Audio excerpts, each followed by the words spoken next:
Hypixel Skyblock has been out for a very long time, and although players who have played this game for years have gotten a ton of knowledge of how to actually play the game, Skyblock is just as confusing to new players as it was to older players when they started the game. If you've just started your island or you're very new to the game and you don't know what to do, then this guide is absolutely perfect for you. This guide will give you everything that you need to know when starting out a new profile in Hypixel Skyblock. And I'll be starting a brand new walkthrough and explaining everything I do that you should do as well to help out on your Skyblock profile. You'll notice that you spawn in on an island with a tree and an end crystal in your inventory. This is your Skyblock menu, and this provides you with a ton of helpful information. There are many different icons here for skins, collections, recipes, and more, but we'll look at this in a little bit. For now, we're just going to break this tree and we're going to head over to the hub portal. By now, you've probably noticed that this isn't just a normal Skyblock island. Right away, you'll notice your cobblestone minion. Minions are things that you can place on your island which will automatically farm materials for you. And right away, I'm going to collect all of the cobblestone in my minion. You'll notice that I level up my collection for cobblestone in the chat, but that's more important later on. For now, we're going to head to the hub island through this portal. We are now currently in the hub island, the basis of where all Skyblock starts. The hub island has a ton of important features on it that I'm going to look through now. The area right next to the portal is your bank, an area where you can add coins from your purse to make sure they stay safe. This is important because anytime you die in Skyblock, you lose 50% of the coins in your purse. And so if you have a large amount of coins in your purse, it's a good idea to keep them safe in your bank. You'll also discover two different shop areas in the auction house and the bazaar. Right now, you shouldn't have many coins, if any at all, so these aren't really that important to you. You also can't even use the bazaar right now as you need Skyblock level 7 to access it. But speaking of which, let's take a look into the Skyblock leveling system. You can look at the Skyblock level system by clicking on your Skyblock menu, clicking on your profile, and then clicking on Skyblock levels. Here you see a bunch of rewards that you gain every single time that you level up. And on this little torch here, you can see different ways to gain Skyblock XP to level up. The Skyblock leveling system basically shows the amount of progress you've made in the game. And this also provides the base of many important things you have to know about Skyblock. To start off, we're going to look at skills. Skyblock has a ton of different unique skills that you can level up to gain different rewards. And the way you level up these skills is by doing each task that it asks for. So obviously, to gain farming XP, you would need to farm crops. To gain mining XP, you would have to mine ores, and it goes on like that. To begin, we're going to look at the farming skill. If you collected the cobblestone from your cobblestone minion, you should be able to sell it to the farm merchant and buy a rookie hoe. Then you can head over to the wheat farms over here and begin farming. Right away, you'll notice that you're leveling up your farming skill and unlocking new collections. And at the same time, you see we are gaining Skyblock XP for every level up that we achieve. Collections are a very integral part of Skyblock, but we will talk about them later. I farmed up a good bit of wheat and seeds, so I'm going to take all of my materials back to the farm merchant and sell them. Next, we're going to look at the mining skill. Once in the hub, you can head past this fountain toward the first mines of Skyblock. With the coins I just got from farming, I'm going to talk to the mine merchant and buy a promising pickaxe. I can then head into the coal mine and start mining stone and coal. If you travel all the way through the coal mine, you'll notice that I could travel to the gold mine once I get mining skill level 1. And you'll notice right above my health bar that I gain more mining XP the more ores and stone that I break. Now that I've hit mining level 1, I'm going to go through the coal mine and head over to the gold mine. Now that I'm in the gold mine, you can now see that I can mine stone, iron, coal, and gold. You also may notice that the durability on my promising pickaxe has not gone down at all. And this is because tools in Hypixel Skyblock have no durability at all. So don't be worried that you have to buy multiple tools to keep mining. One last mining tip that I have is to go and talk to the lazy miner. Talking to the lazy miner initiates a quest to achieve this pickaxe on the bottom of the mines. This pickaxe has smelting touch 1, which automatically smelts ores once you break them. So now whenever you break the iron and gold, you should automatically have it smelted. I can then go back to any of the NPC shops in the hub and sell all of my materials again. Next, let's look at combat. Combat is one of the largest skills in Hypixel Skyblock, and there are many different facets to it.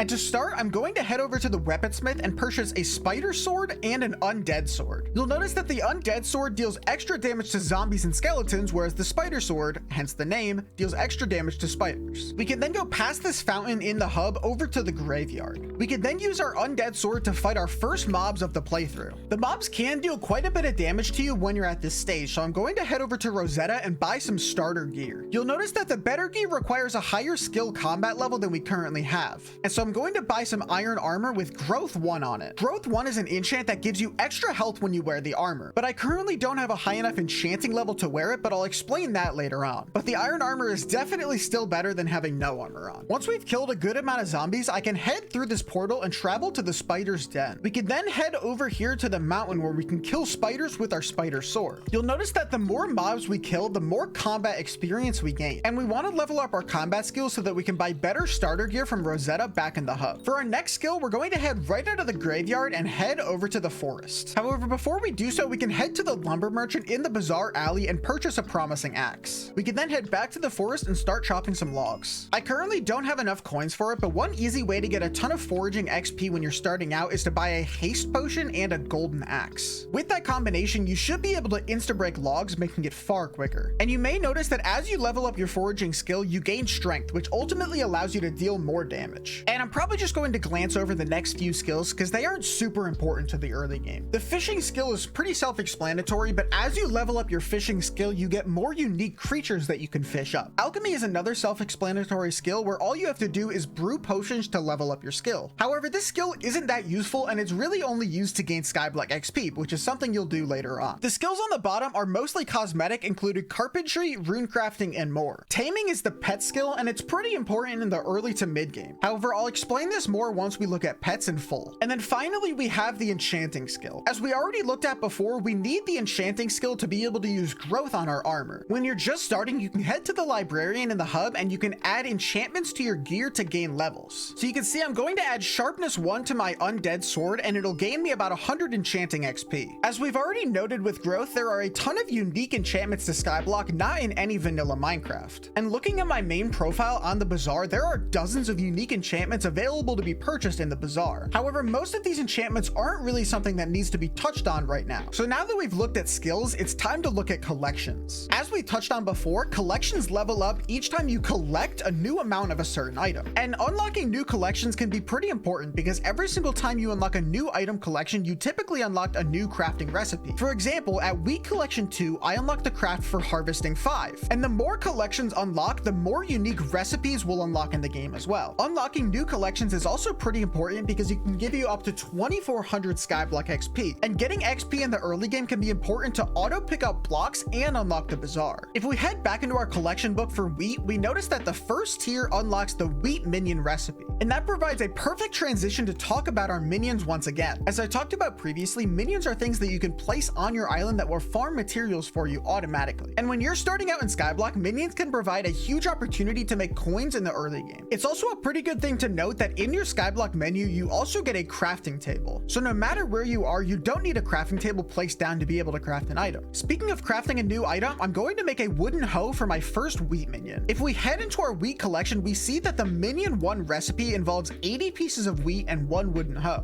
And from what I saved over from farming, I'm able to make my first wheat minion. You'll notice in the chat that you need to craft 3 more unique minions to unlock your 6th minion slot. And so I'll explain a little bit what exactly this means. When you start off a new Skyblock profile, you only have 5 unique minion slots, meaning you can only have 5 minions placed down in your island at a time. And in the crafted minions tab, it says that you need to craft more unique minions to unlock new slots. So you basically have to craft more minions that you haven't crafted already, and it'll unlock new slots for you. Now this includes me making a tier 1 wheat minion, but it also includes me making a tier 2, 3, 4, or any of the tiers. And to find out how much of an item you need to craft it to the next tier, you could head to the minion collection and check out every single tier available. For example, I need 120 pieces of wheat to make my tier 1 minion a tier 2. If you just started a brand new profile in Hypixel Skyblock, there are probably 2 minions that you're going to want to have placed down. Now both of these minions should make you a little bit of money, but one minion is much better for making coins than the other one. However, the one that makes slightly fewer coins is way better for combat. And to show you what both of these minions are, I'm going to head back into the gold mine and mine my way up to mining level 5. The reason this is important is because I can head back up to the top of the gold mine and take my first look at the deep caverns. The deep caverns is a mine consisting of 6 different floors, and each floor typically has different materials than the last. In the gunpowder mines, it's pretty much the exact same as the gold mine, except invisible creepers will spawn. In fact, there are pretty much mobs on every single floor of the deep cavern tavern, so it's a good idea to have your armor and swords with you. The materials that we need for the first minion are right here, and it's lapis. The lapis minion is a very good minion for new players to the game who are trying to make some extra money. And in about a minute of mining lapis, I got the lapis minion craft unlocked. And while the lapis minion is pretty good for making money, it's not the minion that I am going to be getting in today's episode. I made my way through the lapis quarry, and I'm now going to head down to the pigman's den where I can mine redstone. I'm going to try my best to avoid the redstone pigman, and I'm going to try to get my redstone level up to be able to craft a redstone minion. If you're able to make your way through the pigman's den, the area in between the pigman's den and the slime hill is a pretty good area to do this. No mob spawn, and there's a ton of redstone available for us to mine. And pretty quickly, we got our redstone minion unlocked. To craft a redstone tier 1 minion, it costs us about 2 stacks of redstone blocks, so I'm going to get a ton more redstone to make multiple minions. I'm back from the mines, and I have 6 stacks of redstone, which should make me 3 unique minions. As you can see, I got 1 more unique minion crafted, and I need 2 more to unlock my 6th slot. I also made another pickaxe to make a tier 1 lapis minion, and then finally I can use the cobblestone in my inventory to automatically upgrade the placed minion of my cobblestone, which crafts a tier 2 cobblestone minion and unlocks my 6th minion slot. As you can see from the cobblestone minion, we need a 5x5 area with a 1 block elevation. And so really quickly, I'm going to head back to the hub and go over to the mine merchant and buy some cobblestone for a platform. I can also use the command /is to quickly get back to my island, and while on my island, I can use the command /hub to head to the hub. Once I've made my platform with blocks like this so I give my minions some space, I can start placing down my minions. You'll notice in the chat that I've placed down 5 of the available 6 slots that I have on my island. Right now, my minions are pretty slow, but I can use more of the material to upgrade them to make them even quicker. The more you upgrade a minion, the faster they will break and place blocks, and the more storage they will have. And so another tip that I have, because our minions are a super low level, is to get some minion storages. We can see that in our oak wood collection, we can craft a small storage at 500 oak wood collection. And so I'm going to go back over to the forest and do some foraging to unlock that recipe. And I finally unlocked the recipe for a small storage for my minions. So I'm going to go into my crafting table from my Skyblock menu, and I'm going to make 6 small storages. I can then place these down next to my minions, and any items that don't go into their storage will automatically go into the chests. You also may notice a section for fuel, automated shipping, and upgrade slots. However, most of these things are going to be helpful toward the middle game, so I won't really talk about them too much. However, if you want to maximize the amount of profit you make from your lapis minions, I recommend you go to the auction house and buy a diamond spreading. This will basically mean that anytime your lapis minion mines, it has a chance to give you diamonds for free, and this will majorly increase the amount of money you make from your minion. However, by this point, you're probably wondering why redstone minions are good for combat, and because they're a mining minion, you would probably think that they wouldn't have much correspondence to combat at all. However, if we look back at our mining collections and look at redstone, it becomes apparent why it's really good for combat. When you upgrade your redstone collections, you upgrade your accessory bag slots. Accessories are items that you can hold in your inventory or your accessory bag that gives you different unique perks inside of Skyblock. For example, in the Bazaar Alley talking to the adventurer, we can buy a zombie talisman for 500 coins. And we can see here that the zombie talisman reduces our taken damage from zombies by 5%. And we can also buy one for skeletons as well. Now, in all, a 5% damage decrease from zombies and skeletons really isn't that important. However, this all changes when we head over to this building inside the hub. Inside of this building, we can talk to Maxwell and get a deeper understanding of accessories and magic power. Once you have these talismans, you can head into your Skyblock menu, into your accessory bag, and put these talismans in your accessory bag. You'll notice that you get Skyblock XP once you do it, and once you talk to Maxwell again, you'll notice you get different stat boosts for having those in your accessory bag. You get more magical power for the more accessories that you have inside of your accessory bag, and the higher level your accessory is, the more magic power you get. Since I put in 2 common accessories, I got 6 magic power, and this explains why redstone minions are so good for combat, because having a full accessory bag of high level talismans can give you a ton of damage increases. For where you are in the game right now, you don't really need health or defense all that much, and I recommend you take the fortuitous upgrade, which gives you the highest amount of crit chance. One of the best things you can do for combat is getting your crit chance to 100%, because when I hit a zombie or a zombie villager, it has a chance to glow and deal more damage. You see, I hit the zombie for 85, but whenever I hit a crit, I deal 128 damage. And so making sure your crit chance is as close to 100% means you'll always deal the most amount of damage that you can. On screen now are a bunch of very cheap accessories that you can add to your accessory bag that will give you a ton of magical power. The more accessories you can put in your accessory bag, the more magic power you'll get, and the more crit chance you'll get from your reforge. And speaking of reforging your accessories, you can also reforge reforge your armor and weapons to give you more stat boosts. To do this, we're going to head toward the coal mine and talk to the blacksmith. He tells you a quest to go and mine 10 coal, and he will reforge 1 item for free. You can then head back and look at the reforge system. To start, I'm going to use my undead sword, and I'm going to place it in and reforge it for 10 coal. You'll see I got the odd enchant, which gives me plus 10% crit chance and plus 5% crit damage. After the first one, you no longer reforge with coal, and we'll see when I put in my common item, it costs 250 coins to reforge. And for the most damage and crit chance, we're going to be looking for the fierce reforge on our armor. Right now, I don't have a ton of coins, so mythic is going to have to do. And you'll notice if I put in this uncommon axe, it costs 500 coins to reforge. And so the higher rarity an item, the more coins it takes to reforge that item. There's also another way inside of Skyblock to gain a ton of stat boosts without actually doing much to your profile at all. And to look at this more deeply, we're going to head back to the spider's den and get our first pet of the profile. When I looked at the taming skill, I briefly mentioned Hypixel Skyblock's pet system. And to get our first pet in Hypixel Skyblock, we're going to head up this mountain in the spider's den, and we're going to head into Grandma's house, where we'll be meted with a bunch of different NPCs. Once at the top, we could talk to the Grandma Wolf to get the Grandma Wolf pet. We can now see inside of our Skyblock menu that there is a bone here for our pets menu. We could then click into this and we can spawn in our Grandma Wolf pet. I'd also recommend going into your pets menu and hiding pets, because seeing the floating head can get really annoying. We can see inside of our pet menu that the Grandma Wolf pet is a combat pet, and right away it grants us with 1 extra health and 0.25 extra strength. And because it's a combat pet, the more combat experience we gain, the faster this pet will level up. And so I can head back here with my spider sword and start killing some spiders, and I'll start to gain some taming XP. Once I started killing some spiders, I was able to level up my Grandma Wolf pet to level 2, and then I did actually die. But after gaining all of that XP, I was able to level up my taming skill to level 1. Now that my Grandma Wolf pet is level 2, it gives me an additional health and additional 0.25 strength. And once I get this pet up to level 100, it'll give me plus 100 extra health and plus 25 extra strength. On screen now is a list of good pets for the early game and their corresponding skills. Now that we're back on our island, we can claim the redstone from our minions, and we'll see that we're leveling up our pet and gaining new collection. And once we hit 5,000 redstone collection, we'll get another upgrade to our accessory bag. I'm also going to save all of my redstone and lapis in some chests, so that once I get enough of the material, I can use that material to upgrade my minions to tier 2, 3, and beyond. However, at this point, if I actually want to buy those accessories, those pets, and other upgrades for my combat, I'm going to need some coins. And so I'm going to head back to the hub, and I'm going to craft myself a golden shovel and enchant it with efficiency 5. Not only does this level up my enchanting skill, but it also allows me to insta-break sand on the mushroom island, which I can sell to the NPC shops to make a good amount of profit. And then once I have a good amount of coins, I'll head back to Rosetta in the hub to buy some better gear. So here we can see I did some sand mining, and I got my Grandma Wolf pet up to level 23, and I got up to mining level 10. And so now that I have about 10,000 coins, I'm going to head back over to Rosetta in the hub, and I'm going to buy Rosetta's armor. So we now have an uncommon gear set, and instead of having iron armor, it is now diamond. And I'm also going to quickly go over to the blacksmith, and I'm going to reforge it. Luckily, I got fierce on the first try, which gives me extra crit damage, crit chance, and strength. When starting out in the game, the set I'm going to be grinding for is mercenary armor. However, it requires combat skill level 9, and I currently only have combat 3. And so now with my better armor and undead sword, I'm going to head over to the graveyard and start grinding some combat XP. So I headed back to the deep caverns, and I killed the lapis zombies and the zombie pigmen, and I was able to get up to combat level 6, which means I can unlock the squire armor. The whole set costs 24,000 coins and is overall a very good upgrade to the armor set we have currently. However, I currently only have just 1,500 coins, so if I'm going to want to afford this, I'm going to have to make a ton of coins. And since I currently don't have the bazaar to bazaar flip, I'm going to go back to the spider's den and head over to the archaeologist. The archaeologist is located right next to the travel portal to the end.